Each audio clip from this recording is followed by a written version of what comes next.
My guest today is William Binney, a whistleblower, former National Security Agency official. He was one of the first to reveal the agency's massive domestic spying program. Mr. Binney revealed that NSA sought and received access to telecommunications companies' domestic and international billing records, that it has intercepted somewhere between 15 to 20 trillion communications.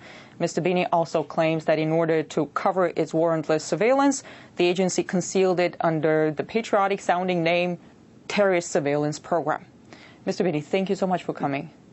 In light of the Petraeus/Allen scandal, while the public is so focused on the details of their family drama, one may argue that the real scandal in this whole story is the power, the reach of the surveillance state. I mean, if we take General Allen, thousands of his personal emails have been sifted through private correspondence. I mean, it's not like any of those men was planning an attack on America. Does this scandal prove the notion that there is no such thing as privacy in a surveillance state?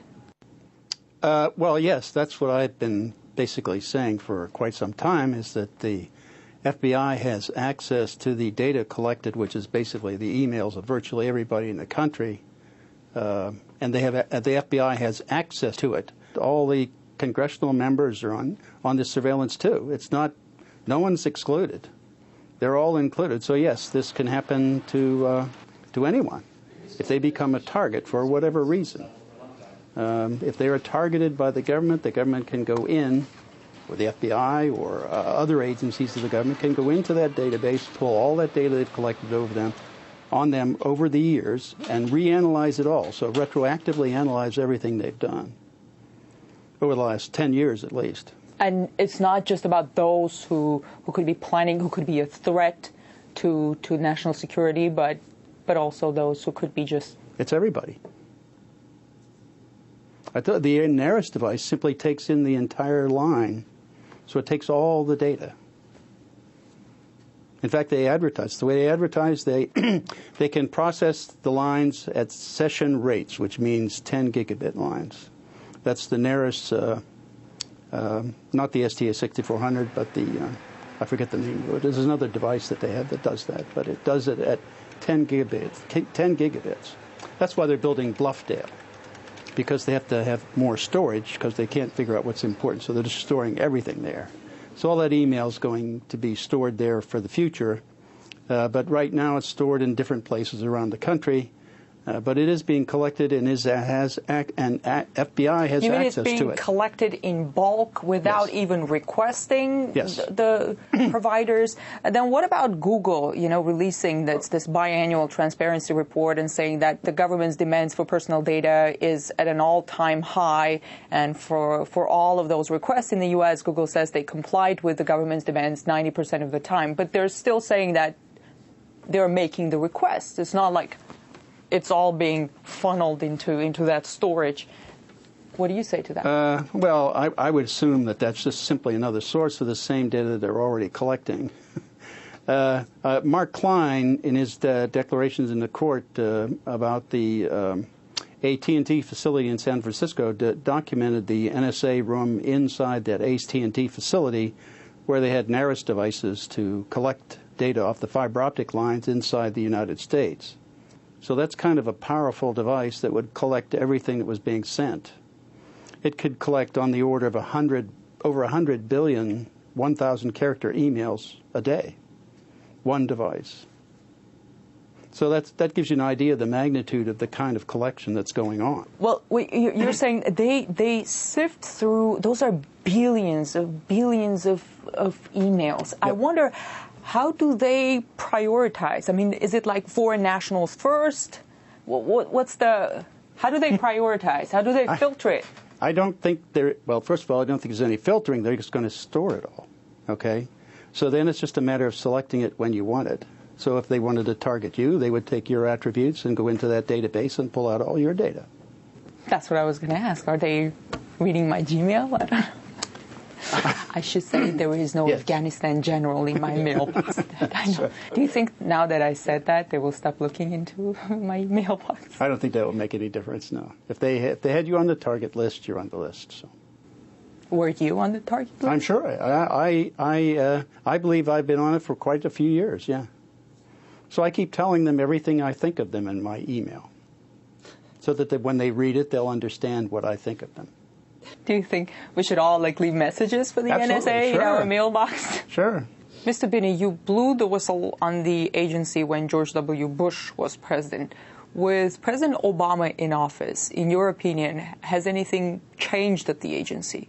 In the surveillance program, in what direction is this administration taking program? The change is that it's getting worse. They're doing more. That's why he is supporting the building of the Buffdale facility, which is over $2 billion they're spending on storage alone of data. So that means that they're collecting a lot more now, and they need more storage for it. So that facility, by my calculations that I submitted in a sworn affidavit to the court for the Electronic Frontiers Foundation lawsuit against NSA, would hold on the order of 5,000 exabytes or 5 zettabytes of data. Just at current storage capacity that's being advertised on the web that you can buy currently. And that's not talking about what they have in the near future. Okay, so what are they going to do with all of that? Okay, they're storing it. Why should anybody be concerned? Well, if you ever get on their enemies list like Petraeus did, or for whatever reason, then you can be drawn into that surveillance. Do you think they were the General Petraeus, who was idolized by the same administration, or General Allen? Well, there's certainly some questions that have to be asked, like why were they targeted to begin with? What law were they breaking, or what probable cause did they have to begin even to General surveil Petraeus, one would argue that there could have been security breaches, something like that. But with General Allen, I don't quite understand, because what they were looking into were his private emails to this woman, and. Well, that's the whole point. Yeah, the whole point is what probable cause from the beginning. And why did they? I'm not sure what the internal politics public is. Yeah, well, that's part of the problem. This government doesn't want things in the public. It's not a government, a transparent government. So whatever they're doing, whatever reason they had to motive, and whatever the motivation was, I'm not privy to it, so I don't really know. But I certainly think that there was something going on in the background that made them target those fellows. Otherwise, why would they be doing it? There's no crime there. It seems that the public is divided between those who think that the government surveillance program violates their civil liberties and those who say, I have nothing to hide, so why should I care? What do you say to those who think that shouldn't concern them? The problem is, if they think they're not doing anything that's wrong, they don't get to define that. The central government does. The central government defines what is right and wrong and whether or not they target you. So it's not up to the individual, even if they think they're doing something wrong. If their position on something is against what the administration has, then they could easily become a target. Tell me about the most outrageous thing that you came across during your work at the NSA. The violations of the Constitution and any number of laws that existed at the time. That was the part that I could not be associated with. That's why I left there. They were building social networks on who was communicating and with whom inside this country, so that your entire social network of everybody, of every U.S. citizen, was being compiled over time. So they're taking, from one company alone, roughly 320 million records a day. That's how, over time, that's probably accumulated up to close to 20 trillion over the years.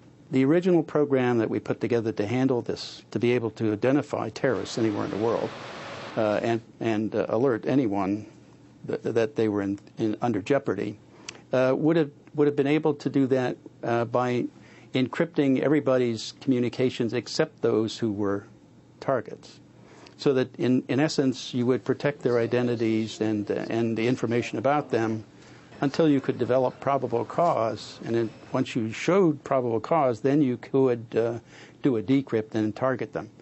And we could do that and isolate those people all along. That wasn't a problem at all. There was no difficulty in that. But it sounds very difficult and very complicated. Easier to take everything in and...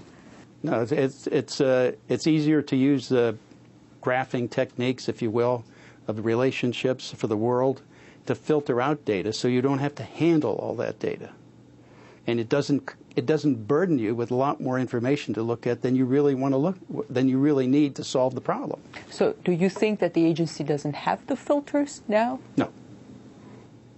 You have received the Callaway Award for Yes. civic courage. I congratulate you with that. Thank you.